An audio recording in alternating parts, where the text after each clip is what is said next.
नमस्कार। मैं राकेश वर्मा आप सभी का स्वागत करता हूं आपके अपने परिवार एसएन गुरुकुल पर। बिहार में बीपीएससी आयोग के द्वारा शिक्षा विभाग से जुड़े हुए 3 महत्वपूर्ण भर्तियां अधर में लटके हुए हैं। बीपीएससी टीआरई 3.0 शिक्षक भर्ती, बीपीएससी हेड टीचर भर्ती, बीपीएससी हेडमास्टर भर्ती। रिजल्ट कब तक घोषित किए जाएंगे अब तक कह पाना मुश्किल है। कोई भी कह नहीं पा रहा है। बीपीएससी आयोग भी सही सटीक जानकारी नहीं दे रही है, शिक्षा विभाग भी सही सटीक जानकारी नहीं दे रही है कि आखिर इन तीनों भर्तियों का परिणाम कब घोषित हो पाएगा, जबकि तीनों की परीक्षाएं कई माह पूर्व आयोजित किए जा चुके हैं, लेकिन अब तक परिणाम घोषित नहीं हुआ है। अब एक नया मोड़ आया है बीपीएससी टीआरई 3.0 को लेकर के। बीपीएससी आयोग के साथ कुछ शिक्षकों का बैठक हुआ और उसमें आपसी सहमति बनी कि परिणाम घोषित करने से पूर्व डॉक्यूमेंट वेरिफिकेशन कर दिया जाए, ताकि टीआरई 1-2 की भांति फर्जी और अयोग्य शिक्षकों का भरमार न हो जाए। अब आप स्वयं समझे कि जब संता परीक्षा उत्तीर्ण लगभग 1,87,000 शिक्षकों का डॉक्यूमेंट वेरिफिकेशन करने में 3 माह गुजर चुके, पूरा अगस्त चला गया, सितंबर चला गया, पूरा अक्टूबर चला गया, पूरा नवंबर भी चले जाएंगे।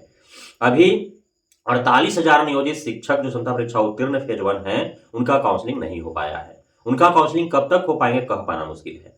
आप स्वयं सोचे, जिन काउंसलिंग सेंटरों पर क्षमता परीक्षा उत्तीर्ण 48,000 जो शेष शिक्षक शिक्षिकाएं रह गए हैं, काउंसलिंग से वंचित रह गए हैं, उनका काउंसलिंग कराना है। उन्हीं काउंसलिंग सेंटरों पर टीआरई 3.0 के भी जो उत्तीर्ण शिक्षक अभ्यर्थी होंगे उनका भी काउंसलिंग होगा। क्योंकि सीधी सी बात है कि जब परिणाम घोषित होने से पूर्व डॉक्यूमेंट वेरिफिकेशन कराना है टीआरई 3.0 के शिक्षक अभ्यर्थियों का, तो उसमें सभी शिक्षक अभ्यर्थियों का तो काउंसलिंग नहीं कराया जाएगा, सभी का तो डॉक्यूमेंट वेरिफिकेशन नहीं होगा।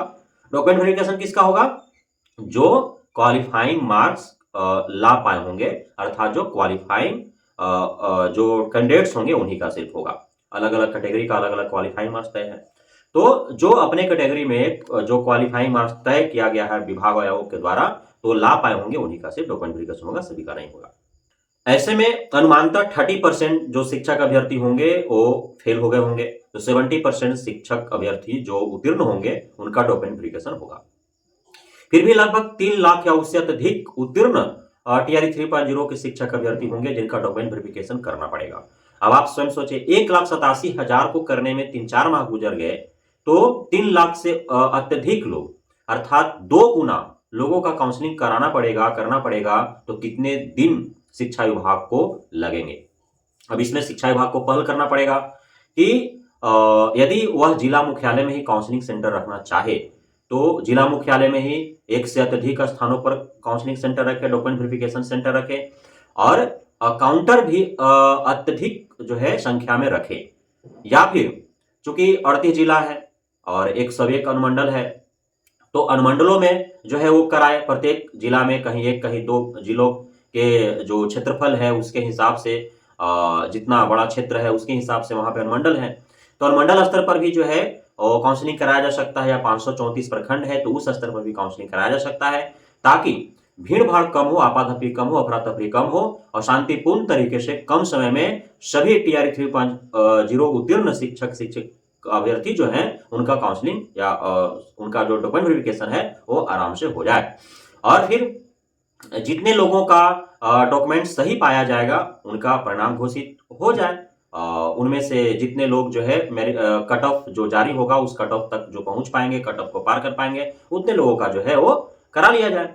उसके बाद पुनः एक बार काउंसलिंग के नाम पर डॉक्यूमेंट वेरिफिकेशन हो जाए और सभी का जो है ट्रेनिंग एंड ओरिएंटेशन लेटर जारी कर दिया जाए। सभी डाइट सेंटरों पर या किसी विद्यालय में टैग होकर को ट्रेनिंग करेंगे, उसके बाद उनका योगदान करा लिया जाए। लेकिन इसके लिए बहुत शीघ्रता करनी होगी शिक्षा विभाग को, अन्यथा की स्थिति में जिस प्रकार से स्वतंत्रता परीक्षा की पूरी प्रक्रिया जो है वो हौच पौच की स्थिति में है, लंबित पड़ा हुआ है, पूरा लंबा खींचा जा रहा है, उसी प्रकार से जो है वो टीआरई 3.0 के भी पूरे प्रक्रिया को लेंदी बना दिया जाएगा।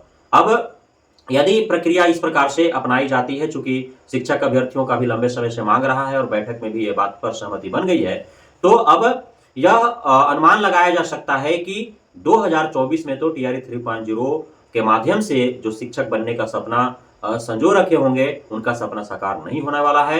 2025 में ही वे शिक्षक बन पाएंगे। अब यदि टीआरई 3.0 में इतना अत्यधिक लेट लतीफ होगा तो जाहिर सी बात है कि टीआरई 4.0 जो नवंबर दिसंबर में आने की उम्मीदें थी वह अब जो है 2025 में ही आने का संभावना जो है वो लगाया जा सकता है, अनुमान लगाया जा सकता है। दूसरी तरफ जो है वन कैंडिडेट वन रिजल्ट की बात सामने आ रही थी, तो मैं इस पक्ष में प्रारंभ से नहीं रहा हूं, चूंकि मेरा मानना है कि यदि कोई एक कैंडिडेट वह 6 to 8, 9, 10, 11, 12 तीनों के लिए योग्यता रखता है तो उसकी स्वतंत्रता होना चाहिए। यदि वह क्वालिफाई तीनों ग्रेड में कर रहा है तो उसमें से कोई एक को चूज करे और वहां जाकर के योगदान करे। विभाग या आयोग उस पर प्रतिबंध नहीं लगा सकता है। वह अपने स्वेच्छा से जो है किसी एक में रिजल्ट नहीं दे सकता है, वह उसके लिए अन्याय होगा। तो इसके बदले में शिक्षक अभ्यर्थियों की मांग होनी चाहिए कि आप जो है मल्टीपल रिजल्ट दीजिए, लेकिन आपको पता है जबकि मल्टीपल रिजल्ट के कारण इतनी जो है रिक्तियां उत्पन्न होंगी तो उन पर सप्लीमेंट्री रिजल्ट आप दें और सप्लीमेंट्री रिजल्ट दे करके जो है आप दूसरे शिक्षक अभ्यर्थियों से जो है उस रिक्ति को भरे, और जब तक न भरे रिक्तियां तब तक जो है आप सप्लीमेंट्री रिजल्ट दे करके और उसको पूरा फुलफिल करें। तो इस प्रकार की मांग होनी चाहिए। तब देखना यह होगा कि जब टीआरई 3.0 के लिए नए प्रकार से जब सुधार और संशोधन कर नए तरीके से भर्ती को पारदर्शिता बनाते हुए और कम से कम अयोग्य और फर्जी इसमें घुस पाए, सिर्फ सही और योग्य शिक्षक अभ्यर्थी ही शिक्षक टीआरई 3.0 के माध्यम से बन पाए, इस प्रकार का जब प्रयास किया जा रहा है तो समय लगेंगे ही लगेंगे, इसमें कोई दो मत नहीं है। अब देखना यह होगा कि रिजल्ट से पूर्व जो डीबी होता है वह बीपीएससी आयोग कराती है, शिक्षा विभाग कराती है। ज्यादातर उम्मीदें हैं कि जब परिणाम से पूर्व ही डीबी करा लेना है तो बीपीएससी आयोग ही करेगी, और जब बीपीएससी आयोग डीबी करा लेगी पूर्व में, फिर जब परिणाम घोषित करेगी उसके बाद जब काउंसलिंग की प्रक्रिया होगा वह शिक्षा विभाग कराएगी। इस प्रकार के भी संभावनाएं हैं।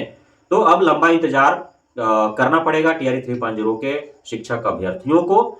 तो आप इंतजार करें। तब तक के लिए धन्यवाद। आप सभी को हमारे साथ जुड़े रहने के लिए, बने रहने के लिए, मित्रता प्यार देने के लिए, हमें भरोसा बनाए रखने के लिए।